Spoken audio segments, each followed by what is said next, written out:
Hello everyone, welcome to my YouTube channel AWG academy. दोस्तों, मैं आज आपके सामने आई हूँ एक नया वीडियो लेकर। आज हम सीखेंगे प्रैक्टिस सेट 3.2। लेकिन उससे पहले कुछ बेसिक बातें हैं जो मैं आपको बताऊंगी। अगर ये बातें आप अच्छे से समझ लेंगे तो आप प्रैक्टिस सेट अच्छे से सॉल्व कर पाएंगे। तो सबसे पहले हम यहाँ पे देखते हैं nth term of an EP, यानी AP का nth टर्म। अभी nth टर्म यानी क्या है, तो मैं यहाँ पे एक AP लिख लेती हूँ। जैसे कि मैंने यहाँ पे लिखा 5, 8, 11, 14। तो दोस्तों, ये मैंने यहाँ पे लिख लिया है। अगर इस एग्जाम्पल में हमें यहाँ पे T1 पूछा तो T1 की वैल्यू हम बता सकते हैं क्या है 5, T2 की 8, T3 की क्या है 11 एंड T4 की है 40। ये तो हम बता सकते हैं। लेकिन अगर हमें T66 की वैल्यू अगर पूछी तो क्या हम इसे बता सकते हैं? हमें T100 की वैल्यू अगर पूछी तो क्या हम इसे बता सकते हैं? हमें कितना कैलकुलेशन करना पड़ेगा? तो दोस्तों, इसी के लिए ही हमें nth टर्म, इसको बोलेंगे हम nth टर्म। या तो दोस्तों, ऐसे ही एग्जाम्पल सॉल्व करने के लिए हमें एक फॉर्मूला दिया गया है। वो फॉर्मूला आप अच्छे से ध्यान में रखिए। इस फॉर्मूले पे बेस एक एग्जाम्पल बोर्ड के क्वेश्चन में आता ही है, तो वो फॉर्मूला आपको ध्यान में रखना पड़ेगा। जैसे कि मैंने बताया था, हम T1, T2, T3, T4 निकाल सकते हैं। लेकिन कोई अगर बड़ा नंबर होगा तो हम कैसे निकालेंगे? तो वो फॉर्मूला अप्लाई करके, वो फॉर्मूला है Tn = A + n - 1 × D। दोस्तों, यहाँ पे n की वैल्यू क्या है? अगर हमें T100 की वैल्यू निकालनी है तो n की जगह पे हम रखेंगे 100। ओके, A की वैल्यू तो हमें पता ही है T1 = A। ओके, और D मतलब कॉमन डिफरेंस हम तो निकाल ही सकते हैं। तो इस फॉर्मूले का हम उपयोग करके एग्जाम्पल को सॉल्व कर सकते हैं और हमें जिसकी भी वैल्यू, यानी कौन सी भी टर्म T100, T75, T65 अगर कुछ भी टर्म निकालनी होगी तो हम इस फॉर्मूले से निकाल सकते हैं। तो ये हो गया इम्पोर्टेंट फॉर्मूला। दोस्तों, आप इसे ध्यान में रखिए। तो चलिए बिना देरी किए हम आज के प्रैक्टिस सेट को स्टार्ट करते हैं। तो दोस्तों, ये है प्रैक्टिस सेट 3.2 का फर्स्ट क्वेश्चन। दोस्तों, यहाँ पे आपके टेक्स्ट बुक में दिया गया है कुछ बॉक्सेस, यहाँ पे इस एग्जाम्पल के नीचे दिए गए हैं, उसको आपको फिल करना है। मतलब वहाँ पे हमें वैल्यू निकालनी है, A की वैल्यू निकालनी है, D की वैल्यू निकालनी है। मैं आपको यहाँ पे अच्छे से सॉल्व करके दूंगी वो, ताकि आप वो बॉक्सेस फिल कर सकें। तो चलिए, यहाँ पे दिया गया है टर्म, यहाँ पे दिया गया है। ओके, ये है T1, हम इसको क्या मानेंगे? T1 है कि नहीं? आपको पता ही है A = T1। तो हमारी फर्स्ट टर्म क्या हुई? 1। T2 क्या हुआ हमारा? 8। T3 हुआ हमारा 15 एंड T4 = 22। तो ये टर्म हमने लिख लिए दोस्तों। अब इसके बाद क्या करना है? हमें डिफरेंस निकालना है। डिफरेंस कैसे निकालते हैं? T2 - T1, T2 - T1। T2 की वैल्यू है 8 माइनस T1 की वैल्यू है 1। 8 - 1 7। उसके बाद T3 - T2, T3 की वैल्यू क्या है? 15 माइनस T2 की वैल्यू क्या है? 8। 15 - 8 कितना होगा? 7। अभी T4 - T3, T4 की वैल्यू क्या है? 22 माइनस T3 की वैल्यू क्या है? 15। 22 - 15 कितना हुआ? 7। यानी जो हमारा कॉमन डिफरेंस है, यानी D की वैल्यू, वो क्या आ रही है? 7 आ रही है। जैसे कि अभी हमें अगर A की वैल्यू अगर पूछी होगी, ओके, कि A की वैल्यू बताइए, तो हम क्या लिखेंगे? A की वैल्यू होगी 1 और D की वैल्यू लास्ट में हम लिखेंगे 7। तो D की वैल्यू हमारी आई 7 और A की वैल्यू है हमारी 1। तो दोस्तों, यहाँ पे मैंने ये फर्स्ट क्वेश्चन का फर्स्ट एग्जांपल यहाँ पे कंप्लीट कर लिया है। आई होप आपको ये समझ में आया होगा। बहुत ही इजी है। इस टाइप के क्वेश्चन मैंने आपको पहले ही बताए हैं। दोस्तों, चलिए नेक्स्ट एग्जांपल हम सॉल्व करते हैं। दोस्तों, चलिए ये सेकंड एग्जांपल भी हम उसी तरह से अभी सॉल्व करेंगे। दोस्तों, A मतलब T1 क्या है यहाँ पे? T2 = 6, T3 = 9 and T4 = 12। तो चलिए हम यहाँ पे अभी D की वैल्यू निकालेंगे। D की वैल्यू कैसे निकालते हैं? T2 - T1, T2 की वैल्यू है 6 माइनस T1 की वैल्यू है 3। 6 - 3 3। अभी T3 - T2, T3 की वैल्यू क्या है? 9 माइनस 6 = 3। ओके दोस्तों, अभी T4 - T3, T4 की वैल्यू क्या है 12 माइनस 9 इक्वल टू आया 3। तो हमारा D की वैल्यू कितना आया, D की वैल्यू हमारी आई है 3 और A की वैल्यू है हमारी 3।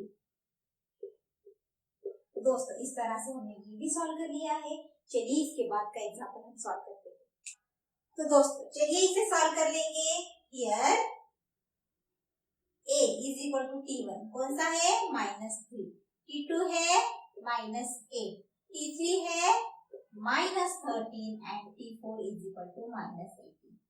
टेक्स्ट बुक में आपको पहले T3 निकालने को कहा है, लेकिन मैं यहाँ पे सीरियल वाइज लिख रही हूँ। ओके दोस्तों, चलिए हम कॉमन डिफरेंस अभी निकालेंगे। T2 माइनस T1, T2 की वैल्यू है -8 माइनस T1 की वैल्यू है -3। देखिए यहाँ पे लिखेंगे -8 प्लस 3 कितना आएगा -5। यहाँ पे T3 माइनस T2, T3 की वैल्यू क्या है -13 माइनस T2 की वैल्यू है -8। तो यहाँ पे लिखेंगे -13 प्लस 8 यानी आएगा -5। अभी T4 माइनस T3, T4 की वैल्यू है -18 माइनस T3 की वैल्यू क्या है -13 यानी 18 प्लस 13 इज इक्वल टू आएगा -18 प्लस 13 इज इक्वल टू आएगा -5। तो दोस्तों चलिए यहाँ पे हमारा कॉमन डिफरेंस यानी D कितना आया -5 और A की वैल्यू कितनी है, A की वैल्यू है -3 और D की वैल्यू है हमारी -5। तो दोस्तों इस तरह से A और D मिल गया। दोस्तों अब इस फर्स्ट क्वेश्चन में और एक एग्जाम्पल है, वो आपको सॉल्व करना है क्योंकि ये बहुत ही इजी है। इसके बाद का क्वेश्चन अब हम सॉल्व करेंगे। तो दोस्तों ये है हमारा सेकंड क्वेश्चन, चलिए इसे पढ़ते हैं। Decide whether following sequence is an AP. If so, find the 20th term of the progression. तो यहाँ पे सीक्वेंस दिया है, ये हमें एपी है या नहीं पहले तो ये बताना है और उसके बाद हमें 20th टर्म यहाँ पे निकालनी है। हम कैसे निकालेंगे दोस्तों, मैंने पहले ही आपको एक फॉर्मूला बताया था, उसका यूज करके हम यहाँ पे 20th टर्म निकाल सकते हैं। तो फिर चलिए इसे हम सॉल्व करेंगे। एक यहाँ पे सीक्वेंस दिया है, तो अब हम कॉमन डिफरेंस निकालेंगे और उसके हिसाब से हम बताएंगे कि ये एपी है या नहीं। अगर है उसके बाद हमें निकालनी है 20 तक। तो फिर चलिए यहाँ पे A is equal to T1 की वैल्यू क्या है -12, T2 की वैल्यू है -5, T3 की वैल्यू है 2, T4 की वैल्यू है 9, T5 की वैल्यू 16 एंड सो ऑन। तो चलिए हम कॉमन डिफरेंस निकालेंगे। T2 माइनस T1, T2 की वैल्यू है -5 माइनस T1 की वैल्यू है -12। तो -5 प्लस 12 कितना आएगा दोस्तों 7। T3 माइनस T2, T3 की वैल्यू है 2 माइनस T2 की वैल्यू है -5। इसको हम लिखेंगे 2 प्लस 5 इज इक्वल टू 7। अब T4 माइनस T3, T4 की वैल्यू है 9 माइनस T3 की वैल्यू है 2, 9 माइनस 2 7। दोस्तों अगर हम ध्यान से देखें तो यहाँ पे कॉमन डिफरेंस सेम आ रहा है 7, D is equal to 7। So the given sequence is an AP. मैं यहाँ पे लिख सकती हूँ the given sequence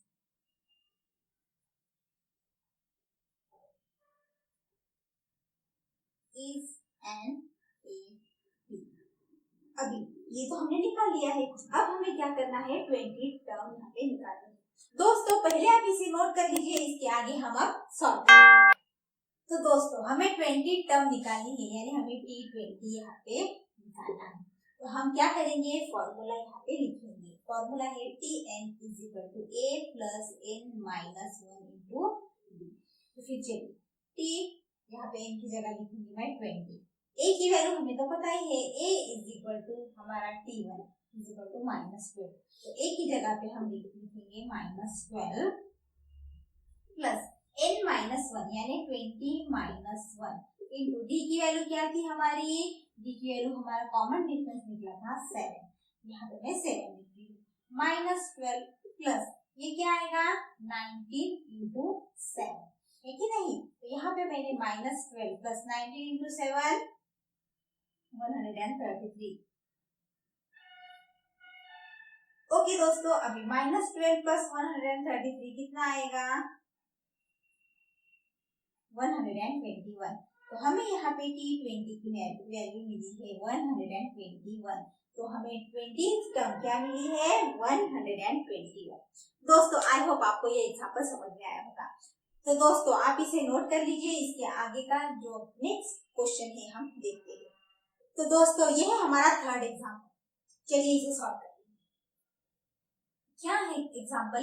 given arithmetic progression 12, 16, 20, 24 and so on. Find the 24th term of this progression. तो यहाँ पे जो सीक्वेंस दिया गया है, तो यहाँ पे ऑलरेडी बताया है कि ये है अरिथमेटिक प्रोग्रेशन और हमें सिर्फ 24th टर्म यहाँ पे निकालनी है। ये बहुत ही आसान है, हमें सिर्फ यहाँ पे टर्म निकालनी है फॉर्मूला का यूज करके। तो दोस्तों यहाँ पे T24 हमें यहाँ पे निकालना है। तो फॉर्मूला क्या है? Tn is equal to a plus n minus 1 into D. तो चलिए अब ये है हमारा फॉर्मूला और हमें 24 टर्म यहाँ पे निकालना है। लेकिन जो एपी दिया है वो क्या है? 12, 16, 20, 24। ओके, तो यहाँ पे a is equal to T1 क्या होगा? T1 होगा हमारा 12, T2 होगा हमारा 16 एंड T3 है 20। दोस्तों चलिए D निकाल लेंगे। T2 minus T1। अब T2 की वैल्यू है 16 minus 12। 16 minus 12 is equal to 4। तो दोस्तों हम इतना ही निकालेंगे क्योंकि हमें ऑलरेडी पता है कि ये अरिथमेटिक, ये जो सीक्वेंस दिया है वो अरिथमेटिक प्रोग्रेशन है। हमें सिर्फ D की वैल्यू चाहिए थी जो हमने निकाली थी। अब इसके बाद फॉर्मूला में हम पुट करेंगे। Tn की जगह T24 लिखेंगे क्योंकि हमें 24th टर्म निकालनी है। 24 इज इक्वल टू a की वैल्यू है 12 प्लस n की वैल्यू 24 माइनस 1 इंटू d की वैल्यू हमारी है 4। अभी 12 प्लस 24 माइनस 1 23 इंटू 4। 23 इंटू 4 कितना आता है? 92। अभी 92 प्लस 12 कितना होगा? 12 प्लस 92 होगा 104। तो यहाँ पे T24 की वैल्यू हमें मिली है कितनी? 104। तो दोस्तों ये हुआ हमारा इस क्वेश्चन का आंसर, है ना इजी? देखिए हमने यहाँ पे 24 टर्म भी हमने यहाँ पे निकाली है। आई होप आपको ये समझ में आया होगा। दोस्तों पहले आप इसे नोट कर लीजिए, इसके बाद का एग्जाम्पल हम सॉल्व करेंगे। तो दोस्तों ये है हमारा नेक्स्ट एग्जाम्पल। चलिए इसे सॉल्व करें। Find the 27th term of the following AP. यहाँ पे AP दिया है, हमें यहाँ पे 27th टर्म निकालना है। दोस्तों फोर्थ एग्जाम्पल आपके लिए होमवर्क है, इसी टाइप का है, बहुत ही इजी है, आपको वो सॉल्व करना है। चलिए ये मैं आपको सॉल्व करके देखती हूँ। यहाँ पे AP दिया है, ओके। तो हम यहाँ पे T1 is equal to A की वैल्यू क्या है? 9, ये लिख लेते हैं। T2 की वैल्यू है 4, T3 is equal to -1, T4 is equal to -6 and T5 is equal to -0। ये यहाँ पे हमें दिया है। दोस्तों चलिए अब हमें T1 तो पता चला, A की वैल्यू तो पता चली क्योंकि फॉर्मूले के लिए A की वैल्यू पता होना जरूरी है, और D की हम D की वैल्यू यहाँ पे निकालते हैं। ये ऑलरेडी 80 है तो हमें D की वैल्यू कैसे निकालेंगे? D is equal to T2 minus T1 करके हम निकालेंगे। T2 की वैल्यू है 4 माइनस T1 की वैल्यू है 9। 4 माइनस 9 इज इक्वल टू -5। तो D की वैल्यू हमें मिली है -5। चलिए हम फॉर्मूला लगाते हैं। Tn is equal to A plus n minus 1 into D। यहाँ पे Tn की वैल्यू क्या है? 27 टर्म है इसलिए 27। A की वैल्यू है 9 प्लस n की वैल्यू क्या है? 27 माइनस 1 इंटू D की वैल्यू है -5। माइनस है इसलिए मैं इसको ब्रैकेट में लिख रही हूँ। 9 प्लस 26 इंटू -5। तो सबसे पहले हमें क्या करना है? इन दोनों का मल्टीप्लाई करना है। ओके दोस्तों, तो 26 इंटू 5 कितना होगा? 130। ये माइनस है इसलिए -130 में यहाँ पे लिखती हूँ। 9 माइनस 130 तो आएगा -121। तो 27th टर्म कौन सी हो गई है? -121। तो मैं यहाँ पे लिखूंगी 27th टर्म इज -120। तो दोस्तों ये हमने यहाँ पे फिफ्थ एग्जाम्पल जो था वो भी हमने सॉल्व कर लिया है। आई होप आपको ये समझ में आया होगा। दोस्तों इसके साथ ही मैं आज के सेशन को यहाँ पे स्टॉप करती हूँ। कैसा लगा मेरा सेशन कमेंट में जरूर लिख के बताइए। हम मिलते हैं अगले वीडियो में। और हाँ, एक बात ध्यान में रखिए, अगर मेरे वीडियोस आपको अच्छे लगते हैं तो वीडियो को लाइक कीजिए, उसे अपने दोस्तों के साथ शेयर कीजिए और मेरे चैनल AWG Academy को सब्सक्राइब करना मत भूलिए। Thank you so much.